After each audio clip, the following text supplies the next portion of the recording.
Welcome to the I'm Not Dumb But podcast, where we won't claim to have the answers to life's deepest questions, but we promise you an exciting journey into the realms of knowledge you never knew you needed. Join us as we dive headfirst into topics that might be mainstream, but not common knowledge. From artificial intelligence to conspiracy theories, no topic is too taboo for us to explore. We hope you're ready to fuel your curiosity and engage in mentally stimulating discussions. Let's get curious together. This is the I'm Not Dumb But podcast. And on this episode, I'm not dumb, but how do class action lawsuits work? First off, disclaimer, this isn't legal advice, just some informative content. I'm your host. My name is Cesar, joined today by Rob. You. And Victor. What's up? How you guys doing? Good, man. Good. Dabbled in class actions a Have couple you? times. Yeah. For real? Which Got ones? I got like a check in the mail for like $15 That's a lot. from like AT&T. Actually, I signed up for one. I Did you think get I that? got that same check, but for me it was like 34 cents. Well, then you might have not won. But I was I on did. the other side. I was Yeah, on the AT&T you lost side. it. You lost. Yeah, I beat you. You lose! Good day, sir! No, I got one. I have a friend of mine. You guys know him, and he just goes on these websites and he just signs up for all these class actions. And so he told me about one, and like 2 years later, it was funny. On my birthday month, I got a check for like $350. Nice. Yeah, out of nowhere, and I was like, Nice. "This is awesome." So Nice. I'm all about it. So I'm going to go over two websites that you can use later on to try to track these, because some of them actually tell you when's the due date, and some of them are like August, September, October. So it's, yeah. I've never been a part of one. So, and Victor, you I've said never you officially did? been a part of one. Well, you got the AT&T one, right? I would get random checks in the mail for like products that I've bought, but I don't know where they got my info from, and it would be like less than $1. So you didn't actively. I didn't go out and- actively. No, I didn't actively search for that. I always feel like when I get those notifications or those emails, I just think it's like phishing emails, and I avoid them. So, Well, after Probably this, to hopefully my- you don't avoid them. Get some money in the mail. and Yeah, the let's do next this. episode, it's identity theft. Why you shouldn't answer random emails. We're going to talk about a little bit. Talk about this one. So apparently, class action lawsuits have been around for a long, long time. The ones we're going to be talking about today are more federal regulated. So they've been around since 1923 under the Federal Rules of Civil Procedures, Rule 23. So basically, a class action lawsuit is a large lawsuit filed against a defendant on behalf of a big group of plaintiffs. So it's one primary plaintiff who puts their name out, and it's supposed to be a representative of a whole bunch of people that have been negatively affected by either a company or, sometimes even, states can actually go after companies. Now, are these defendants, right? Defendants or plaintiffs? Plaintiffs are the ones who have been Suing. affected. Yes. Yeah. So are these plaintiffs, do they need to have class to be a part of a class action? Or can they be classless? They can be classless. What? There is no caste society in here. All right. Yeah. Okay. But there are some components to litigation that need to be met before it can be considered a class action lawsuit. So yeah, the class action could be brought up in state or federal court. And there's different types based on the different jurisdictions. So 4 components that need to be met for any litigation to be considered a class action are briefly, they need to meet numerosity, commonality, typicality, and adequacy of representation. So these 4 different aspects need to be met. Lawyerish words. Yeah. You just So use. what is I saw- numerosity? Bro, I Yeah, saw look at 2 that. episodes of Suits, and I'm a lawyer, bro. Yeah, you sound like one, bro. You don't dress like one. No, No, Suits They had don't some- rock. They don't rock V-necks and gold chain. Mm-mm. Suits breaks lawyering down into either extortion or bribing. Like I've seen a bunch of seasons of Suits. All that being a lawyer is, according to Suits, is you're either extorting someone to do something or you're bribing them. Sometimes a good guy's got to do bad things. But isn't that business? That's why I'm getting my MBA. And I they're want to always- do it the right Yeah, way. he wants to do business strictly in Albania and Turkey. So yeah, man, I saw Suits. I think I'm a lawyer. Also, they're always handing people like these yellow envelopes with papers in it. The manila it's like folders, one yeah, loose you have leaf. to have manila folders. But it's one loose leaf, and they're like, "Oh my god, this changes everything." And then it goes fade to black to commercials. What's in that loose leaf? It's the case. It's the Tompkins case. The Tompkins file. The Thompson file. Yeah. 147 pages, all into one. Summarized You- the one. They just copy and pasted and threw it in ChatGPT and said summarize. ChatGPT. You know what? I would love to play a lawyer on TV. I think that'd be the coolest thing ever. Objection! I think I'd be really good at it. Yeah, you'd be really good at it because you're a good bullshit artist. On TV or like It's in real written life? for me. It's a script. On TV or like in real life? Fuck no. Have you seen lawyers in real life? You know how much they have to read? Yeah. Like all of law school is like reading, just reading. Millions and millions of pages. I barely read a comic book. Yeah, Bro, those corporate lawyers make a lot of money though. Yeah, but they also work like fucking Yeah, insane. but and they have no $10 soul. million So. a year.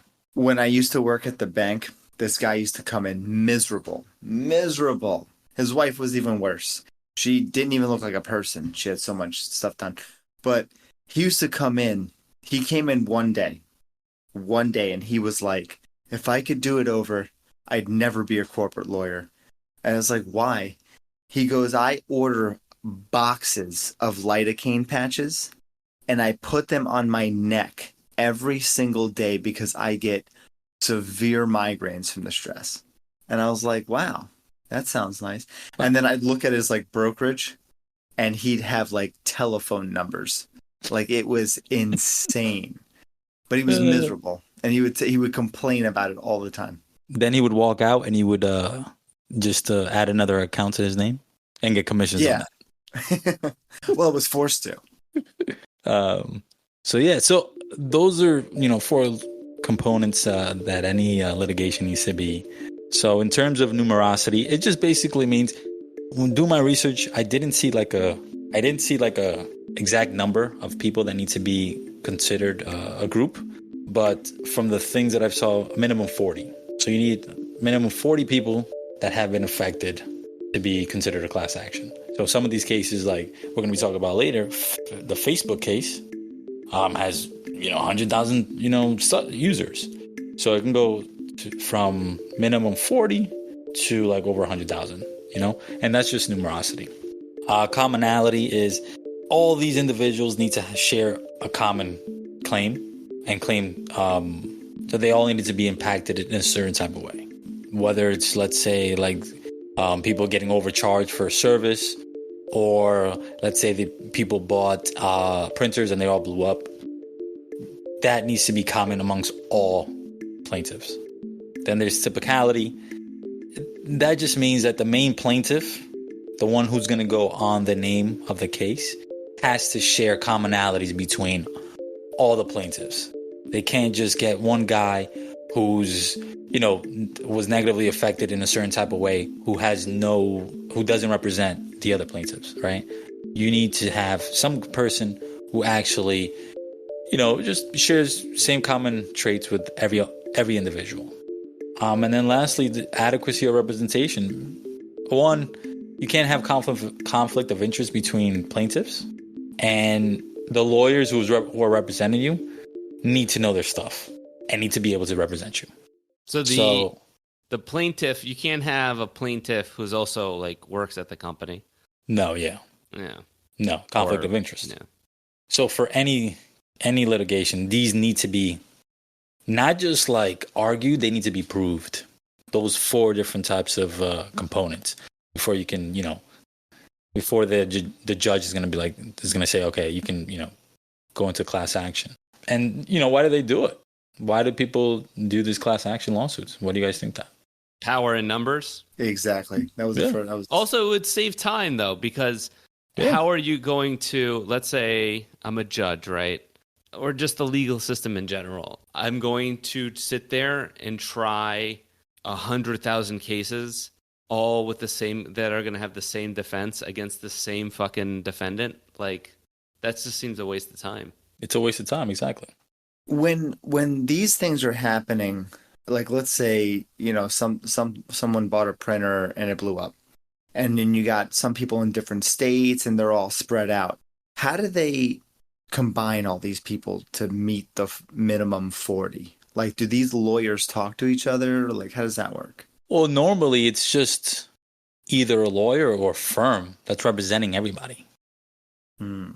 So that's one of the reasons why class actions exist, because sometimes you're right. Sometimes it could be someone in New York, someone in Canada, in California, someone in Texas.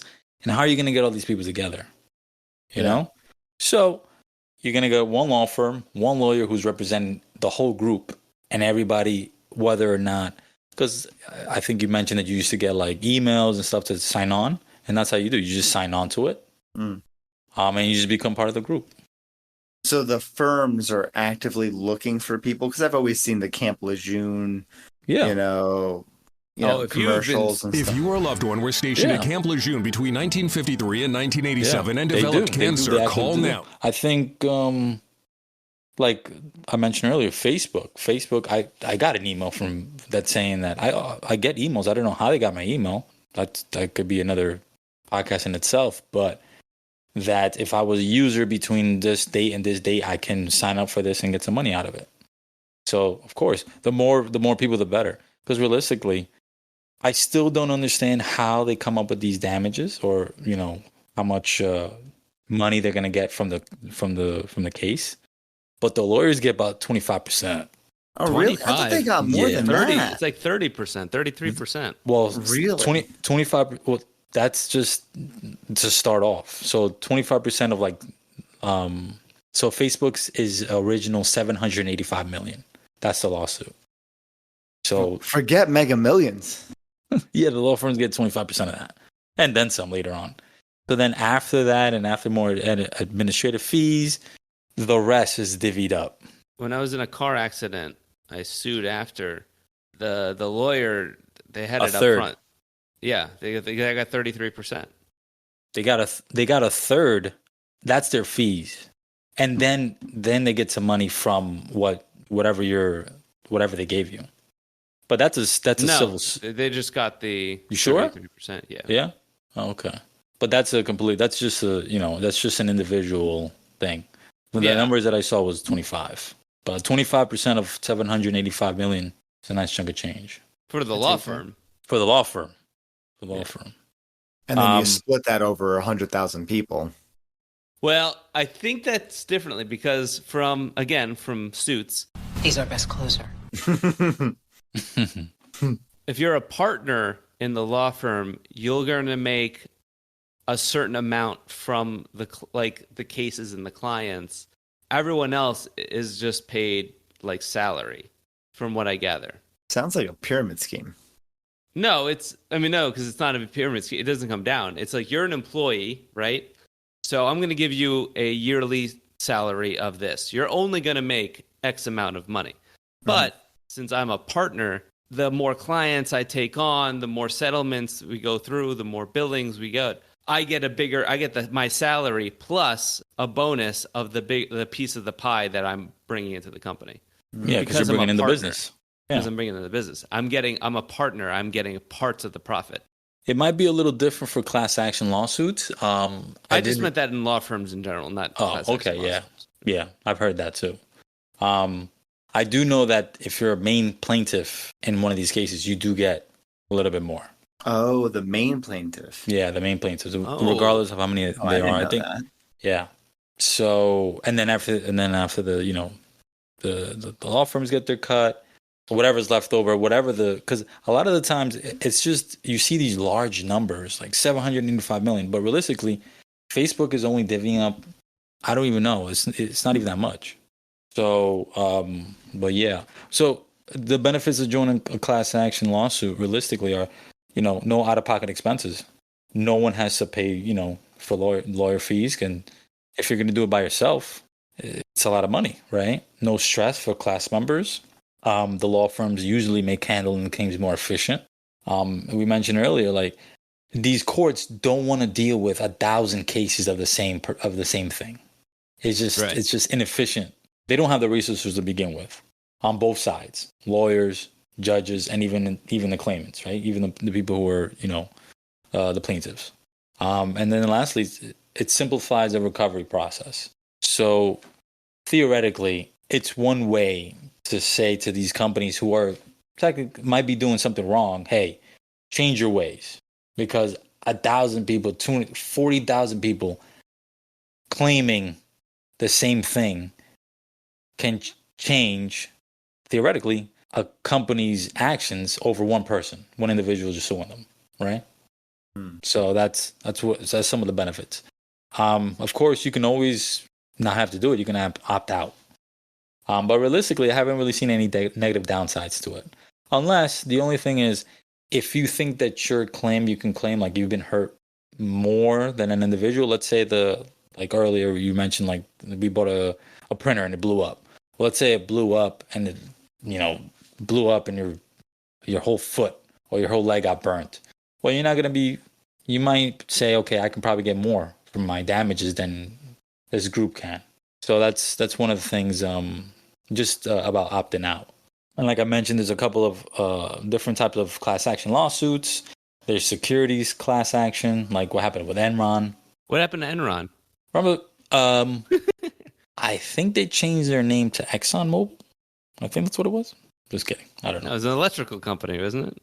I have no idea. It was an energy company. It was an energy company.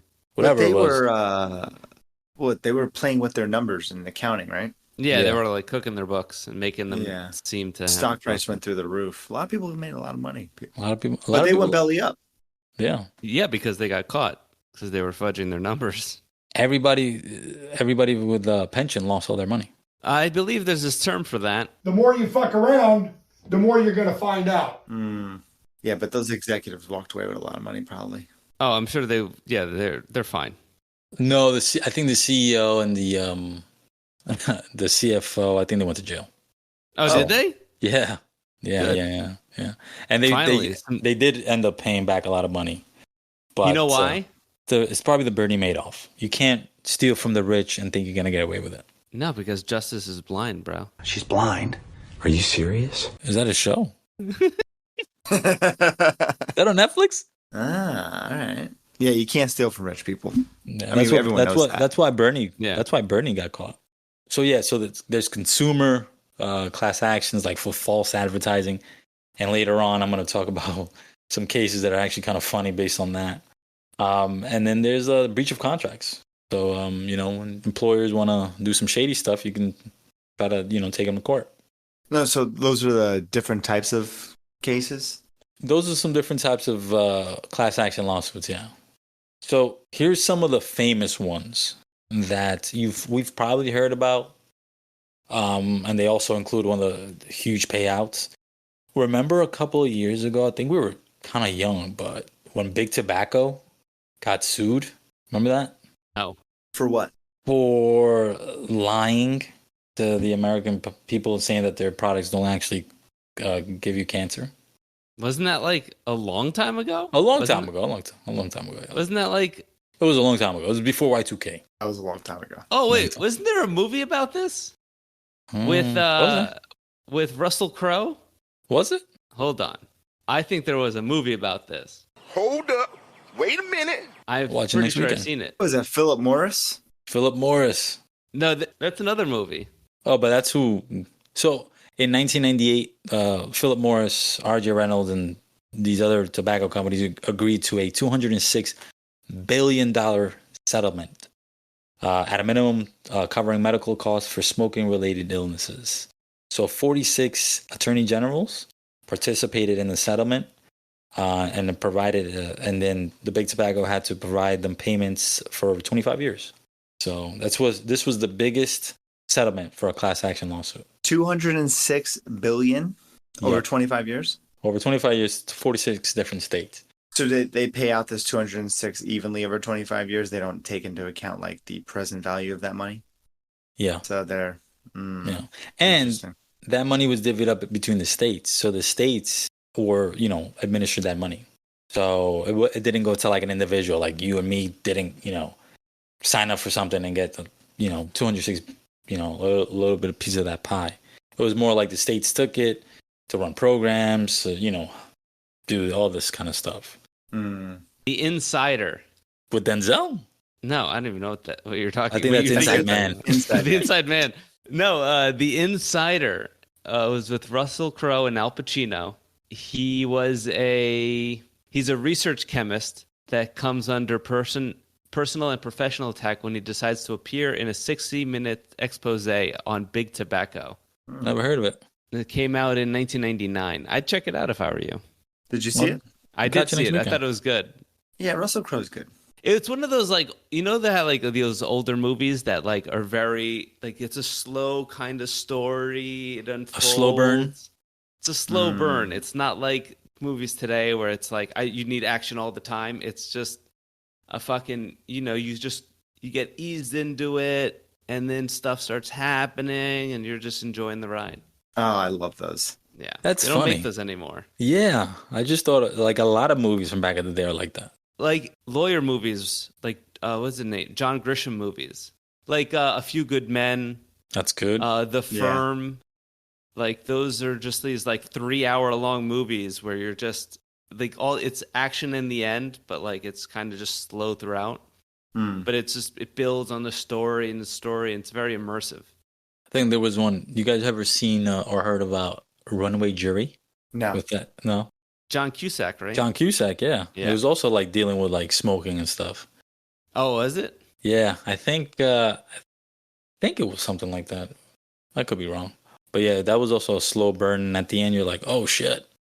But yeah, that was one of them in the mainstream, because there's been a lot of them, but with everything else is just what the media grabs onto. I remember the last biggest one. Remember Volkswagen cheating emissions? Oh, and then we found out that everybody was doing it. Yeah, is that what happened? Oh, there was a lot more car companies that there was a bunch of car companies that were doing it. Yeah. It wasn't everybody, but it was a lot. Yeah. So yeah, in 2016. Did that turn into a class? That was a class action lawsuit. They were buying your cars back. Because the resale value on those after that bombshell dropped, they were worthless. Or worth less than what they were. They were buying people out of their cars and put them into new ones, and it was the diesels. Yeah, it was supposed to be cleaner. It's always the diesel, bro. I found my diesel. But yeah, so in 2016, a judge in San Francisco approved a $14 billion settlement, resulting from Volkswagen's scheme to cheat emission tests on its diesel cars. The settlement provides funds for vehicle buybacks at a market value prior to the scandal, plus additional cash payments for 475,000 diesel car owners. So that was a class action lawsuit. Volkswagen diesel car owners? Yeah. Because they were they had that GTI, or they had those like rabbits. They were like TDI. Remember those? And I had a rabbit, yeah. Yeah, but it wasn't diesel. I knew some people who had the diesel TDIs, and oh, really? Yeah, they were. Everyone had those because they were cleaner, and at one point, I think supposedly on diesel paper was pretty cheap, or not cheap, but not a it bad. Was cheaper. It was cheaper than gas for a while. Yeah, so people were going that route. In Europe, they're all driving diesels. Well, now in Europe, they're driving like natural gas cars. I haven't seen those. Yeah, they do cars weird out there, though. They do, because gas is extremely expensive for them. Yeah. They don't measure their tanks in freedoms per eagle, so they have to pay a lot more. One time I was in Greece, and I was fueling up ATV because that's the only way you can get around over there. And it was like 5 pounds per liter, and the guy in front of me was American, so he fills the thing up. Then he just gets in a huge fight. It came out to like $60 or something like that, and he's like, "It's $5 per gallon, this, and this," and they were like, "Nah, it's $5 per liter, homeboy," and that's that times 4 times the amount the tank that you just filled up, plus at the time Greece had a 25% tax across the board on everything to try to pay back their debts, and it was like $60 to fill up an ATV. It was insane. He had no idea. Well, I figured Greece. Today, over 1.4 million natural gas vehicles are driving on European roads. It's compressed natural gas. And so it's like an air cartridge? Yeah, it's like a tank's in the back, and it like my cousin had this in one of her cars. It was like an extra tank, like aftermarket, that they just put into the back, and then it just runs off of that instead of the actual gasoline or petrol, as you would say. Petrol. So the next big one was the Facebook data breach settlement, and this one I think it's still going on. Is this the Cambridge Analytica? Yeah, it came from the Cambridge Analytica. Looks like Facebook was not securely, monitoring our data. What? And then, Cambridge Analytica used it to, for its own means. Zuck was too busy training. Yeah. But this was years. Oh, this was called 2021. Yeah, but he's been doing it. Needs a lot of training. He's been doing it for a while now, like 7 months now. So Facebook agreed to pay $650 million to settle it. So we can probably jump on that. To how many people? That's the thing, right? So the users have to be from like 2013 to like 2019 or something like that. I was on Facebook with that. Yeah, so was I. So we can jump on it. I want a piece of that pie. We can jump on it. You'll send me the link. I will send you the link. I'll tell you 2 websites where you can. Do you have to pay taxes on your settlement? Nope. No, you don't. No, you do not. Even better. Cha-ching! Fun fact, Facebook also has to settle another class action lawsuit for even less money for individuals between, I think, 2013 to 2017 who turned off the roaming when, as a user, you turned it off, so you don't want Facebook to track you. Facebook was still tracking people, even when the roaming was off. So they also got that going on. So Facebook, just giving out money left and right. And then you guys remember Equifax. The credit monitoring. The credit monitoring. When 147 million people's identity was impacted. And because they got a data breach. You guys remember that? Yeah, I remember that. I remember that. So they got a data breach, right? Couple of shady things. They got a data breach. They released that information, I think, 6 months after it happened. But a couple of months before that, the CEO sold its stock. That's suspicious. That's weird. Oh. Follow the money. So he knew about it. But it wasn't, so they didn't release it until 6 months afterwards. Oh, hey, by the way, your data was, might have been breached. So are there firms that specialize in class action lawsuits? Yeah. I don't have them off the top of my head, but yeah, there's firms that specialize in that literally just go after class action lawsuits, and they're like, "This is our bread and butter." That's our bread and butter. Because think about it. Because a lot of the times, a lot of these cases, you're only going to go after winning cases, right? So you're not going to go into cases you're going to lose, because a lot of the times, it's contingent on the settlement. You're not asking any of these plaintiffs to give you money up front. Right. So you're just doing this based on the fact that at the end of this, maybe 4 or 5 years down the line, you're going to get a settlement and you're going to take a lot of money out of that. Yeah, and then you got these rolling settlements, so they build up a pipeline and they start getting this constant stream of income. Not a bad move. So I'm assuming the lawyer that represented you for your accident was also part of, like, because I remember there's a lot of lawyers that also do like no fault insurance when you get into a car accident, but it wasn't your fault, it was somebody else. Yeah, like a personal injury. Like a personal injury, yeah. Yeah, lawyer, yeah. So there's 2 websites. I don't know if you guys want to log on to them right now, that I found where it tells you, which ones are what class action lawsuits are pending currently. So the first one is the Crazy Coupon Lady. Wait, that's the name of the website? That's the name of the website. The Crazy with a K, Coupon Lady. Yeah.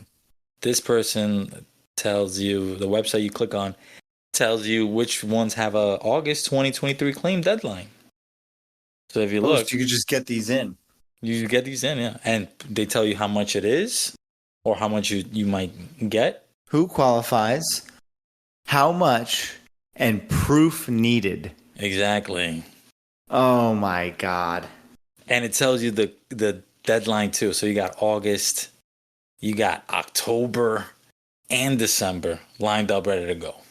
I'm spending the rest of his time filling out class Yeah, action forget lawsuits. surveys. I'm doing this. Yeah.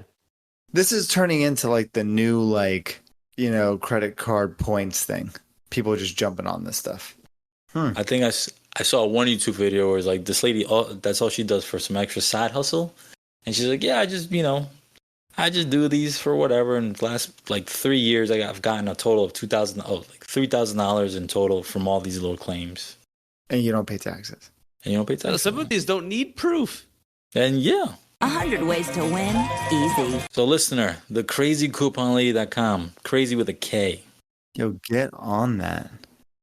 It just blows my mind you don't need proof. Like, so how true are these? Like, are they? Everyone's just jumping on the bandwagon? I think it depends on the type of proof, because I just went to the Facebook one, and it says like no proof needed, but it says give us your Facebook username and email associated with the account, which would be proof. Yeah, it's like proof. If you didn't have an email associated with a Facebook account, they're gonna see that you didn't have a Facebook account. And then the other website is topclassaction.com. That one's more official. Is that the one you use? Yeah, that's the one I use. It tells you the settlements. It's also kind of like the Crazy Coupon Lady, just a little bit more. It looks like this one has more funding.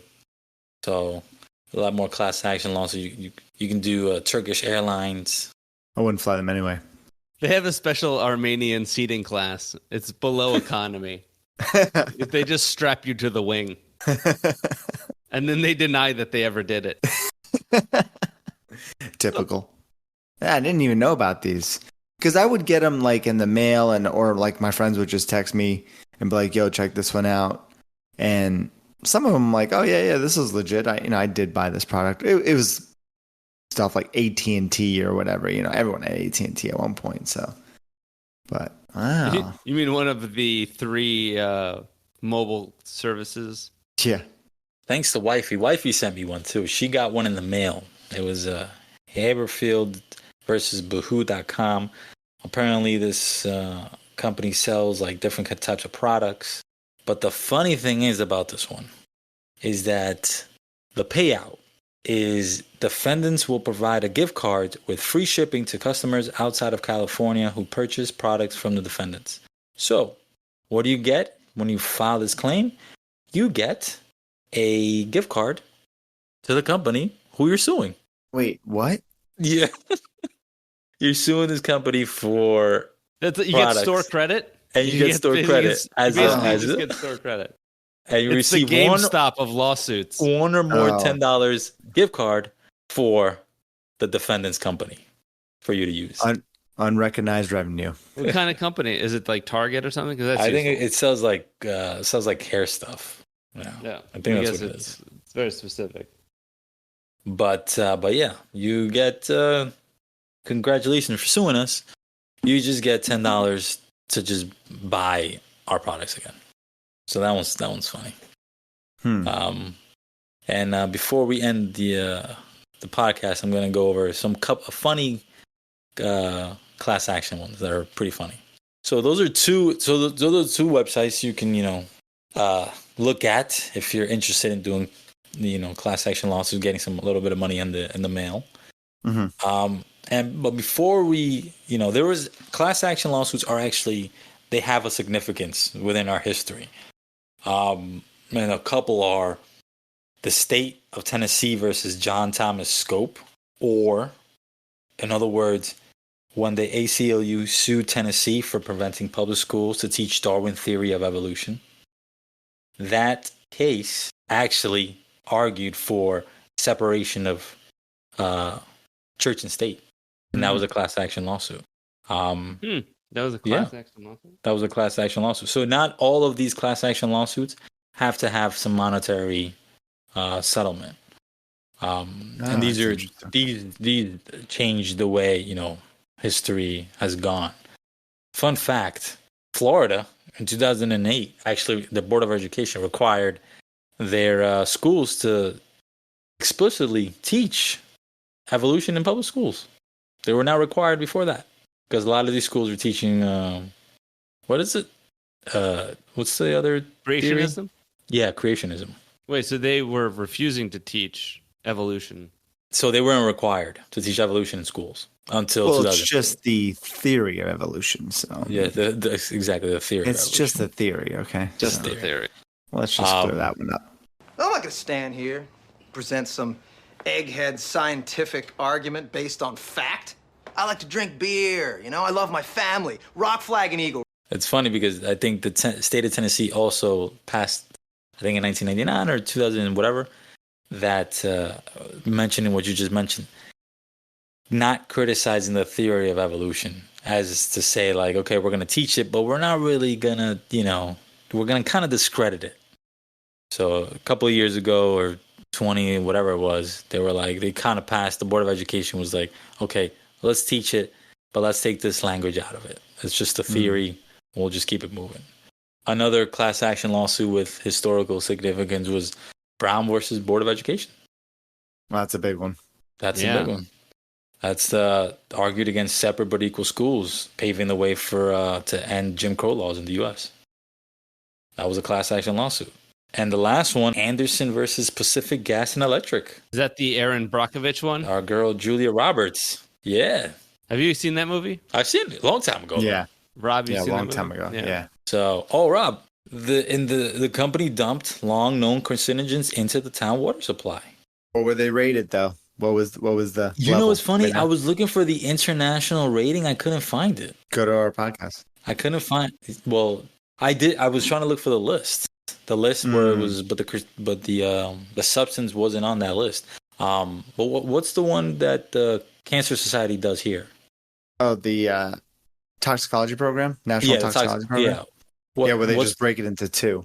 It was the first one. It was in the first class. So it was in the known. It was in the known carcinogen. Yeah. Yeah. I mean, that's legit. And these people were dumping it into the water supply. Oh, yeah, that's a bad move. So that was the Aaron Brockovich story. And lastly, and this is a good part, these are some ridiculous class action lawsuits that I came across. So the first one, a woman is suing Kraft Heinz Company because she says that the Velveeta microwavable mac and cheese cups are not ready in 3.5 minutes. Wait, that's a class action? She's trying to bring it up as a class action. He claims, or the lawsuit claims, that the time it takes to open the packet, put it in the microwave, let it sit, tear off the lid, takes longer than the 3.5 minutes that Kraft is advertising. Well, this is a busy lady. Yeah. I mean, she has shit going on. Every minute counts. So I gotta sit there the whole time. So her lawyer is seeking $5 million in damages, claiming that it's deceptive advertising because Kraft is charging extra for a desirable feature, aka saving time. But that's not the case because 3.5 minutes is only for the microwave, not for everything else. Well, she does have a good point, right? She does it's deceptive advertising. So that's a funny one that I found. Good luck with that one. Another one, a second lawsuit, has a little spicy. A man is suing Texas Pete. I don't know if you guys heard of this company. No. Texas Pete? That sounds familiar. I guess they make hot sauce. Yeah, yes, Texas Pete. I've seen them. Yeah. Have you tried them? No. Have you seen the bottle? Yes. It has the guy. It has the little cowboy guy. Okay. Like sitting there. So when you look at the bottle, do you think it's coming from Texas? Well, the guy looks like a Texan. Yeah, it says Texas Pete. So you guys need to be part of this class action lawsuit because he's suing for that because that company is actually out of North Carolina. Oh, not Texas. Son of a bitch. If I had bought that, first off, only 3 hot sauces enter my body. Sriracha. And this is through your mouth. Let's not. Let's not. So there's only 2 hot sauces. That's for another podcast. There's two hot sauces that entered through my mouth. There's Nando's. There's Sriracha. And then there's Cholula. Cholula is good, yeah. Those are the only hot sauces that I buy. How do you feel about Tabasco? My parents bought it, right? Yeah. My parents. It was always were in big the on house. it. It was always in the house, but I wouldn't buy it at this day and age. No. No. Tabasco does not have space on my shelf. Put some hot sauce on my burrito, baby. So yeah, the lawsuit alleges that the product label is misleading because it features stereotypical white Texas Lone Star, reminiscent of the Texas flag and the word Texas. He further alleges that he had known the product was not made in Texas, he would not have purchased it or would have paid significantly less. It's funny. These lawsuits seem just frivolous and stupid, but you didn't talk about it like that, and it's okay, that kind of makes sense. Yeah, there's a little merit to that. A little merit to that. I'm being lied to, technically. They're ridiculous. Does it matter? Does it matter if it comes from Texas or not? Not really, but I mean, if someone's telling me it's from Texas, then yeah, because if you put something on your food, when I think about how I want to enhance my food, Texas is going to enhance my food. I don't think about North Carolina doing that. Well, Carolina has a different sauce, different barbecue sauce, at least. The Carolina style. Yeah, the Carolinas. Yeah, that's what I get. Yeah. It's false advertisement. That's what they claim. And then the last one is an eye drop maker is being sued because, according to the plaintiff, customers only get 20 days worth of product relief instead of the 30 days advertised on the packaging. A New York man filed a lawsuit against Alcon Laboratories, the manufacturer of Pataday brand eye drops, for allergy relief, after he claims he used 1 drop a day and the eye drops lasted only 20 days. I mean, that is another. Again, I mean, you got to get them for that one. Again, they're ridiculous, but I don't know. But that, like you said, this is going to incite change, right? Because this is the check to these companies. They're out here. They're marketing it. They're saying something. They're going to think twice if they get caught. If they're straight up lying, they're lying. Yeah, I mean 20%. 20%. 20 days versus 30 days. That's a huge percentage. I'm assuming. I think I read a little bit more into the article. It said that the reason why it's only 20 days is because if they'd be losing money. They'd be losing money if they give a product that's actually 30 days. People are going to buy less. So they say 30, they leave it at 20, and then they're still making the profits. Yeah, but I mean, how often are you buying this stuff? Are you buying it every month?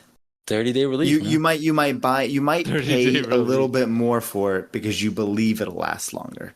Not that you actually have to go and actually buy it every 30 days. I just found an eye drop, I think it was Visine or something like that expired 3 years ago. Yeah, it's still good. And it's still I don't know, 90% full. I'm going to do a podcast on that. I got eye drops in the 6th grade. I'm not buying this stuff every 30 days. Old Advils, you're yeah, just take it. It's all right. It still tastes like candy, yeah. Just take 2. Take 2, call me in the morning. Yeah, I think it's good. I think we need this, but I didn't, when you initially brought up class action lawsuits, I immediately thought I'm getting money for it. I never really realized that these life-changing, there's some important ones, yeah. Yeah, there's some important ones, and I never would have pinned them to be class actions. Yeah. So I could see why we would need them. Victor, what'd you learn, man? I learned that I'm going to be spending the next week going through open class action lawsuits to try to jump on this bandwagon. Yeah, that's what I learned. You want to add anything else, Rob? Yeah, I think this is needed. It's a good check toward these companies, and I feel a certain way about people abusing this stuff. But I mean, I can understand the point of the law firm. If this firm is specializing in class action lawsuits, then they're just going to try to get as many people in as they can to try to win these things. And I see the game now. Yeah, and I second that. Looking into it, I did not realize that some of these cases were class action lawsuits that really did change the way we view and see things in America. But yeah, I will also be keeping my eye out on these emails that I get to jump on them, because why not?